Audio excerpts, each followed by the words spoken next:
আসসালামু আলাইকুম, আশা করছি সবাই ভালো আছেন।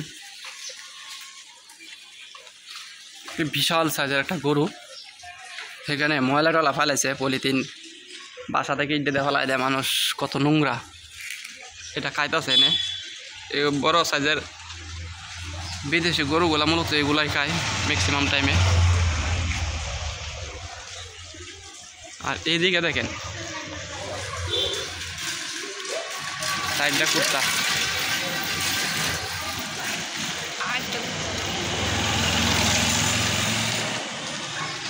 যাও যাও সৈগা না ভাই, এটি ফাউল করতে হবে। দেখেন কি চমৎকার বিশাল। এগুলোটার দাম কত হতে পারে? বিশাল সাইজ একদম। বাইকনা চাইতে আপানা চাইতে উঁচা অনেক। আর যে লিটাররা, এই যে লিটার, এই যে এটা লিটার, এটা মোটকা, এই যে এটা দুইটা বেড়া দুইটা বেডি।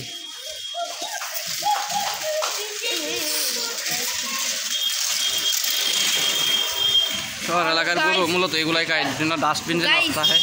গাইস, এই গরুটার শিংগুলো দেখেন, দেখলেই ভয় করে।